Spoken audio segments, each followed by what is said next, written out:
Hello, welcome to Talking Politics with Peter Beimers. I am Peter Beimers. If you like this sort of thing, like and subscribe, and click the bell for notifications, and feel free to share as well.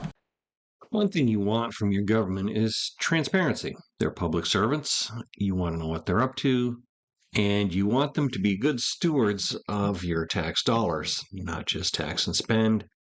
And you certainly don't want them to hide what they're doing with your money. Now, recently, Doug Ford passed his omnibus bill, the budget bill. It passed its final vote, and there's some good things about it, I will have to admit. But there's one bad thing about it, and we'll get to that. Let's start with the good. The good is it caps ticket resale prices. So, in other words, it's going to put ticket scalpers out of business.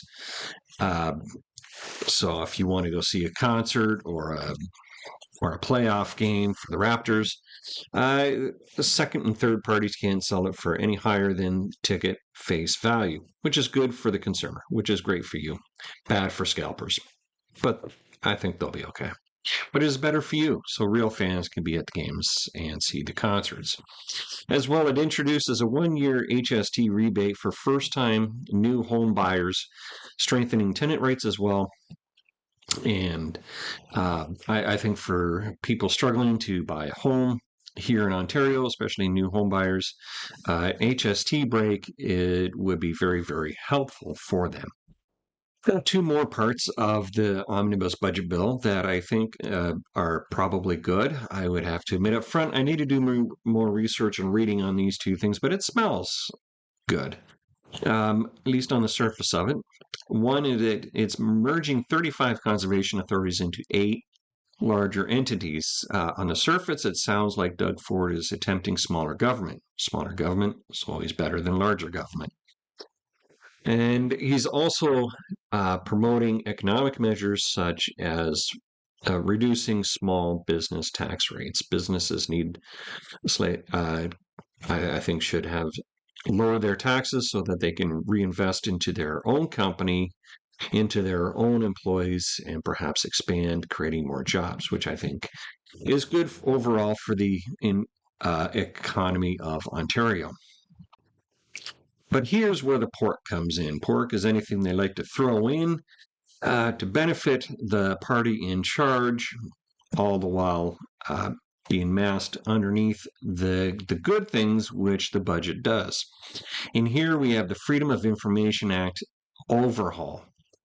In other words, he wants to, what he passed was to exclude the Premier's office, his cabinet ministers, and their staff retroactively from having their information available in the Freedom of Information Act.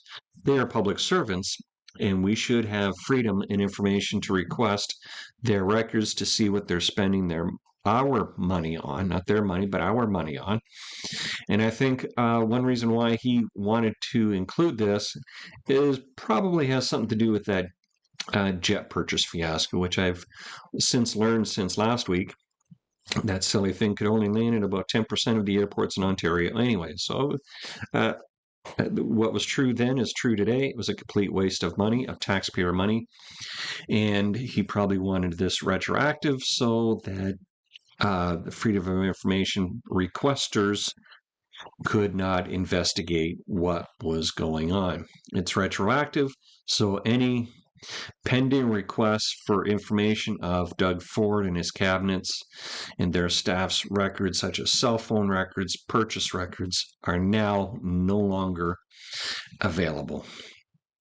Now, the New Blue is all about transparency. While Belinda Carhalios was an MPP under Doug Ford's cabinet, she was pushing for greater transparency within the party, within government, and of course, that is probably one of many reasons why Doug Ford wanted a true conservative out of his party.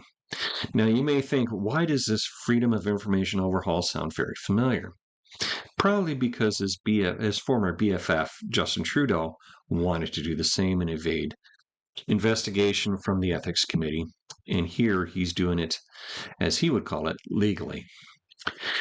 But Politicians are public servants. They are voted on by you and me, and they need to be held accountable. After all, they are playing around with our tax money, and we want to see it spent reasonably, logically, and also fiscally responsibly. If you've made it this far, thanks for watching. Don't forget to like, subscribe, hit the bell for notifications when new videos are uploaded, and feel free to share as well. Thanks for watching. I'm Peter Beimers, and we'll see you next time. As for the Jays, it looks like they've now won a couple of series in a row. Seems like they've turned the corner, and reinforcements are coming back starting tomorrow night with Trey Yesavich starting for the Jays against Boston. So let's go Blue Jays, and hopefully they're able to win some more series, get themselves to 500, and go on a run and get back on top of the AL East.